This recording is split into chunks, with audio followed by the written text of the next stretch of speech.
할렐루야.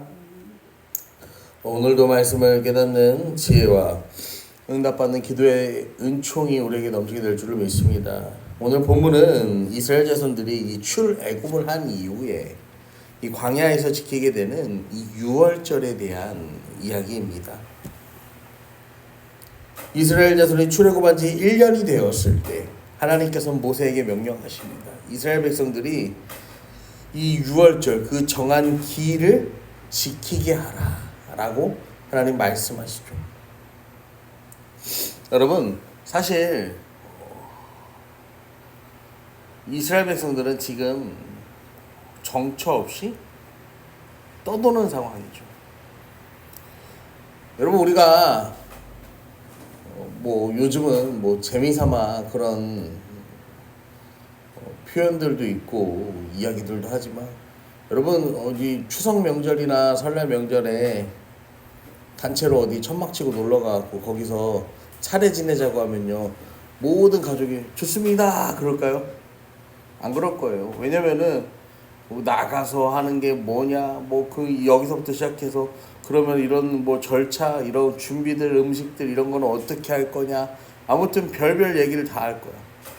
여러분, 그처럼요, 지금 유월절을 지켜라 라는 이 명령은 뭐예요?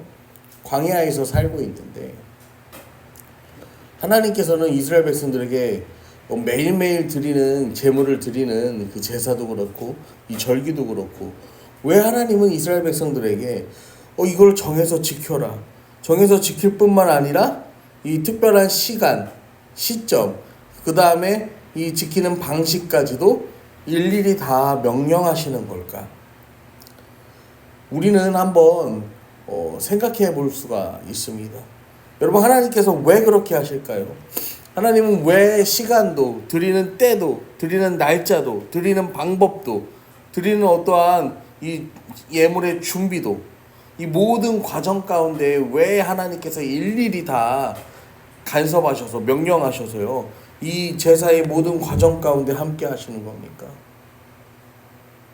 바꿔서 생각해 본다면, 우리가 예배를 드린다는 것은요, 내가 혼자 와서 나 혼자 만족하고 돌아가는 시간이 아니라 뭐예요? 예배를 드리기 위해서도 주님과 함께하며 주님을 묵상하며 동행하며 예배의 자리에 나아오고, 그렇게 주님과 함께 예배하고, 그 다음에 이 예배한 후에도 주님과 함께 동행하며 다시 돌아가는 것. 그 동일한 은혜가요, 이 복잡한 이 절차라는 것 뒤에 숨어 있었다라는 사실을 우리는 알 수 있게 됩니다. 특별히 오늘 본문의 7절 보시면, 그에게 이르되 우리가 사람의 시체로 말미암아 부정하게 되었거니와 우리를 금지하여 이스라엘 자손과 함께 정한 기일에 여호와께 헌물을 드리지 못하게 하시면 어찌함이니까. 이 시체의 문제 때문에, 죽음 때문에 부정을 타서 정한 기간이, 부정이 정하게 되는 기간이 이제 필요하잖아요. 그 기간에 유월절이 겹치는 거야. 그래서 그날 밤에 희생 제물을 드릴 수가 없는 거야. 그래서 우리가 그날 하지 못하면 어떻게 해야 됩니까? 라고 묻습니다. 그러니까 8절에 이렇게 해요. 모세가 그들에게 이르되 기다리라, 여호와께서 너희에게 대하여 어떻게 명령하시는지 내가 들으리라. 여러분, 간절함을 가지고 하나님 앞에 나아가고 싶은 주의 백성들이요, 우리도 유월절 예물을 드릴 수 있게 해주십시오. 우리도 하나님 앞에 나아가고 싶습니다. 하나님 앞에 나아갈 방법을 우리에게 일러주세요 라고 백성들이 간청해요. 그러자 모세가요, 자기 마음대로 하는 게 아니라 내가 하나님께 여쭤보겠다는 거예요. 하나님께 간구하고 하나님 응답 주시면 내가 그것을 너희에게 이야기하겠다는 거예요. 여기서 기다리라 라고 번역된 히브리어는요, 이 서 있으라 라는 뜻으로 풀이할 수 있는데, 이게 뭐냐면은 서서 기다리라는 뜻이 아니라 가만히 서서, 똑바로 서서 하나님을 기다리라는 의미예요. 경건한 자세로 하나님의 뜻과 하나님의 판단을 기다려라. 그냥 단순하게 기다리는 게 아니라 너희가 마음을 깨끗하게 하고 생각을 깨끗하게 하고 하나님의 말씀하심을 기다려라 라고 모세가 명령하는. 그리고 모세는 하나님께 기도합니다. 그래서 하나님 말씀하세요. 여호와께서 모세에게 말씀하여 이르시되 이스라엘 자손에게 말하여 이르라. 너희나 너희 후손 중에 시체로 말미암아 부정하게 되든지 먼 여행 중에 있다 할지라도 다 여호와 앞에 마땅히 유월절을 지키되 둘째 달 14째 날 해질 때에 그것을 지켜 어린 양의 무교병과 쓴나물을 아울러 먹을 것이요 아침까지 그것을 조금도 남겨두지 말며 그 뼈를 하나도 꺾지 말아서 유월절 모든 율례대로 지킬 것이라. 하나님이 한 달에 유예 기간을 주시는 거예요. 그러면은 그 상황이 그러면은 멀리서 오다가 미처 못 돌아왔어. 그러면 내가 이 한 달이라는 기간을 더 유예해 주겠다 라는 거예요. 여러분, 하나님께서는요 우리 인간에게요 아낌없이 은혜를 베풀어 주시는 분이에요. 그렇다고 해서 우리가 하나님께 아낌없이 은혜를 받는다고 해서 이 하나님의 은혜를 가볍게 여기고 흔하게 여기서는 또 안 된다라는 것이죠.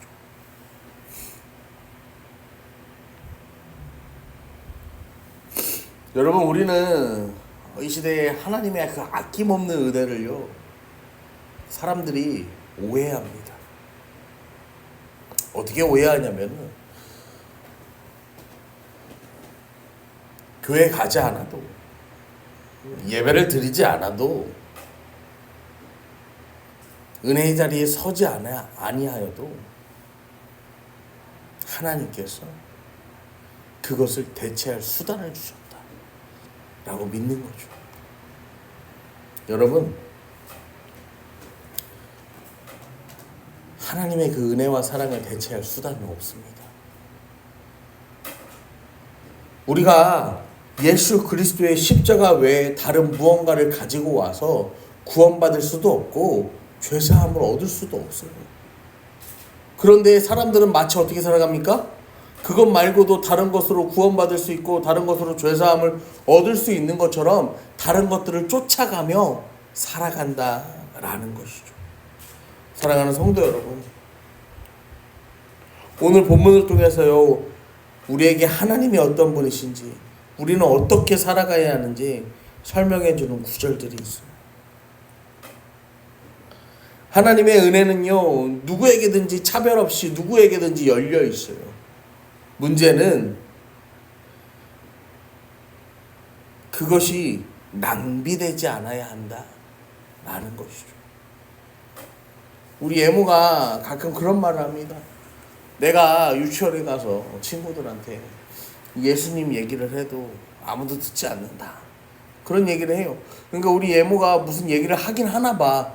근데 뭐 우리 애모가 이제 집에서도 많이 하는 거 보면 사람을 하나님이 심심해서 만들어서, 그 동화에 그게 잘못 나와서 그런데 사람이 하나님을 심심해서 아마 그런 얘기들 하나 보죠. 그런 얘기들을 가서 하는 것 같아.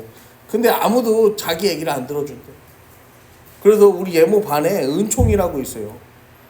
그 제가 이제 설교 시작할 때 은총 이 얘기를 하면 우리 애모가 막 쫓아와서 내 친구 은총이 맨날 이제 그러는데, 그 은총이도 목사님 자식이야. 목사님 자녀야. 그래서 니네 반에서 너랑 은총이만 예수님 믿냐? 아니면 교회 다니는 애들 몇 명이 더 있는 걸로 알고 있거든요. 제가 그렇게 알고 있는데, 아무튼 예모가 가서 그런 얘기를 하는 친구들은 여기에 반응하지 않나 봐. 여러분, 그런데요 제가요 우리 예모가 그 얘기를 할 때마다요 느끼는 게 뭐냐면은, 어른이나 노인이나 이 어린이들이나 나와 예수님은 무관하다라고 생각하고 살아가는 사람들이요 굉장히 많다라는 거예요. 굉장히 많다라는 거예요. 이게 굉장히 가슴이 아픈 거예요. 왜냐면은 지금도요 시골에 가면요 시골 사람들은요 뭐합니까? 이 교회에 동네 온 동네 사람이 전체 나가는 그런 것도 있지만 안 나가는 것도 굉장히 그렇지 않은데도 되게 많아요. 그러면은 교회는 당연히 뭐 해야 돼? 장날이 되면은 사람들 실어 날려줘야 돼. 그 다음에 아프다고 하면은 밤이고 새벽이고 낮이고 간에 데리고 큰 도시로 데리고 나가줘야 돼. 마을 잔치도 열어줘야 돼. 뭐 이용 미용 봉사 이런 것도 해야 돼. 그 다음에 뭐 어떤 그 뭐죠? 의료 봉사 이런 것도 해야 되고. 아무튼 그런 실제로 교회들이 그런 것도 많이 하고 그 시골에 사시는 분들은 그런 것들을 원해.